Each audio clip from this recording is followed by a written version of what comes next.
svima ljudi, ovdje Luki sa mnom je Uroš. i danas ćemo malo pričati o našem kanalu.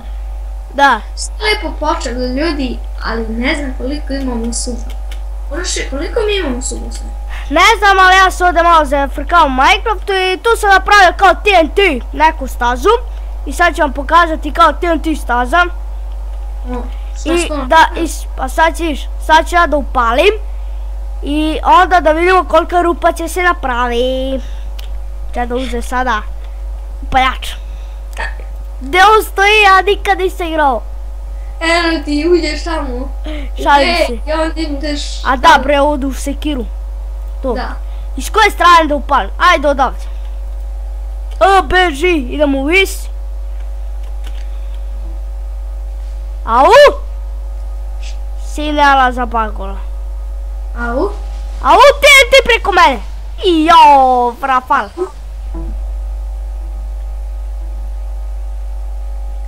I šta je ostalo? Što je ostalo? Ljudi, ostalo 100 suba je ostalo, ljudi. Hvala vam. Ljudi, hvala puno što nas podržavate. Da, hvala vam mnogo. Ovo je jedan specijal za 100 suba, hvala vam puno. Dobro, imamo 103, ali nema veze. Dobro, stvarno ste kraljevi ljudi. Ja se volim najviše. Od srca, vam hvala. Jeste, ja kažem.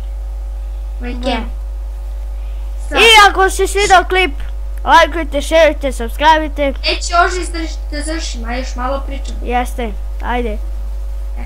Ljudi, znate koliko sati? Pola 2, mi pravimo sat vremena ovaj specijal.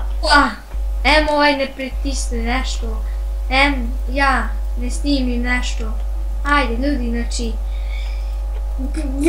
znači, vredilo je sve što smo radili. Znači, nisam ni verovao. Baš smo i Uroš pričali, znači, ljudi, stvarno, hvala mnogo. Ljudi, ja ovo nisam ni sanjao sam tamo u hotelu, nisam sanjao. I Uroše, da li je lepo imati, znati da imamo 100.000? Auf. Šalim se. Kakvi 100.000, nemoj bre, celo večer pričaš 100.000, ovo je 100 dinara, 100 suba. 100 suba, Ili je lepo osjećaj. I to je to ljudi, hvala vam puno srca. Ako se svidao klip, lajkujte, šerujte, subscribe-ite se. Ćao. Ajde. Ćao.